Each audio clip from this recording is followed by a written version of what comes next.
came here to march. I thought we came here to march. I thought we came here to march. Fired up. Ready to go. Fired up.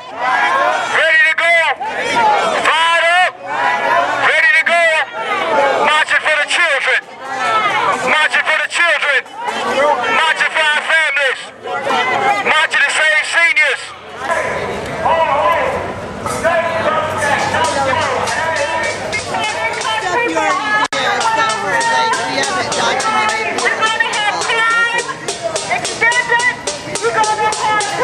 Yeah, I just talked to Marcus. We're going to meet for lunch, but he couldn't make it down for a bit.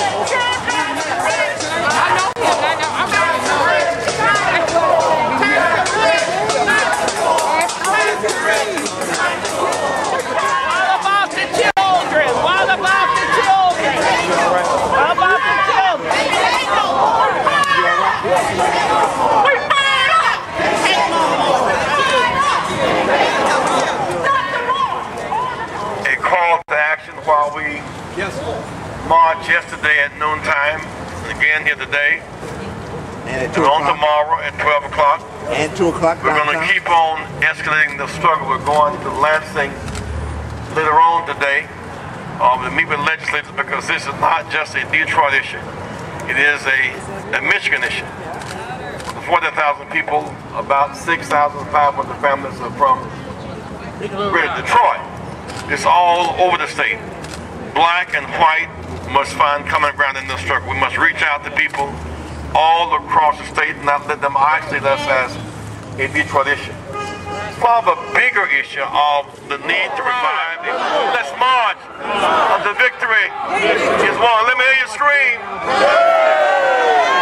Let me say as we go back to marching.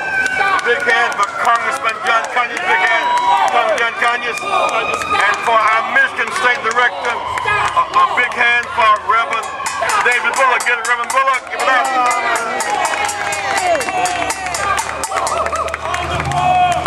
I thought we came here to march. I thought we came here to march. I thought we came here to march. Fired up. Ready to go. Fired up. Ready to go. Fired up. Ready to go. Marching for the children. Marching for the children. Marching for our families. Marching to save seniors. Marching for the children. Marching for our communities. Marching for our community. Fired up. Ready to go. Fired up.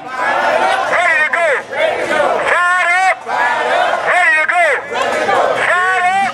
Democracy, the emergency managers, where you sit down an elected mayor, an elected council, and then empower an emergency manager to become a czar. He then has the power to cancel labor contracts and to solve city assets. This is a very bold, undemocratic act. It must be challenged, it must be stopped. And the Department of Justice has a role to play in this. We urge the Department of Justice to intervene because democracy has been undercut. I urge President Barack Obama, in fact, convene a White House conference commission on poverty, malnutrition, human need, and jobs. Poverty, malnutrition, human needs, and jobs. Reverend Jackson, I see that Rainbow Push has a automotive summit scheduled next week. Coming in. Yes. What about the possibility of asking for a boycott of Michigan businesses until they restore these benefits? That's not the answer. No. Pardon? No, we need jobs. We need more jobs. We want a fair distribution of those jobs. So we need jobs. What we need there is a trade policy that does not have Americans subsidizing jobs going abroad. We need the jobs. We don't need to boycott for that. Well, the companies need the profit. Well, they're subsidized by the government policy. The government bailed them out. The bailout should be linked to reinvesting in America.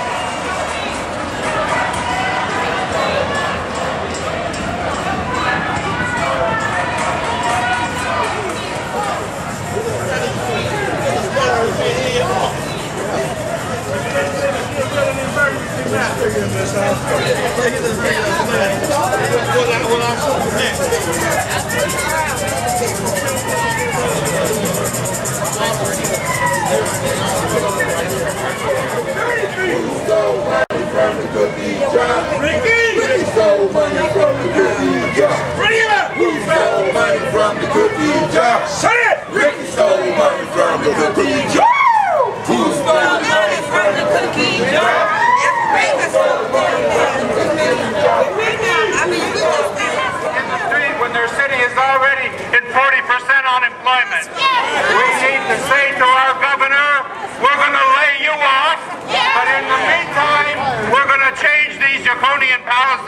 We're not going to throw any more 7-year-olds in the street.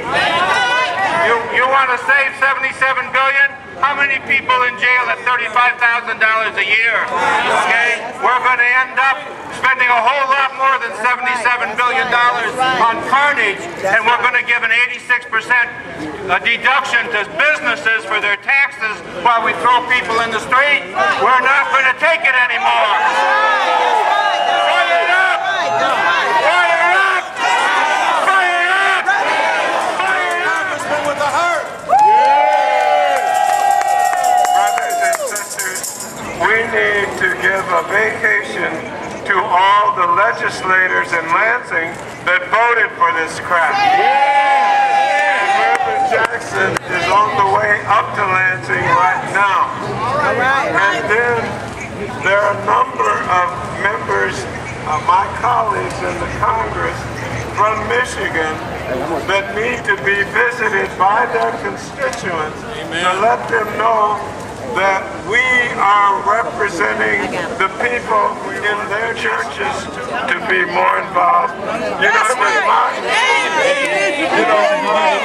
they're never involved. Reverend Jesse Jackson is the last of the King Lieutenants. They're still on the job. Give him a round of applause. Put your hands together for Congressman Tuesday. Because this is not a one-hit wonder. We are in this for the long haul. The race is not given to the swift, nor the battle to the strong, but to the ones who endure to the end. A winner never quits, and a quitter never wins. Somebody say it's winning time. Say it's winning time. Say it's winning time. I want us to know today that we cannot be divided. We don't need to divide ourselves. It's not time to turn on each other. It's time to turn to each other. We don't have to point the finger at anyone. We don't have to look at the speck in our neighbor's eye. We all have issues, problems, and challenges, but when we come together and when we work together, good things come our way. We all fall down on the ground sometimes, but we realize the ground is no place for a champion, and so we get back up again. So it's time for us to stand up, because even if I fall down on my back, if I can look up, I can get up. And if I can get up, I can help my brother and sister up. So it's time to turn this mother out. Are you ready to take back Michigan? You ready to take back Detroit? You ready to fight for your schools? Fight for your jobs? Fight for your family? Make some noise. Let me hear you scream. I want us to go back today. We'll be here tomorrow. Why are we here? We're here because children are going to be homeless. Why are we here? We're here because families are going to be heatless. Why are we here? Because parents who are unemployed cannot provide for their children.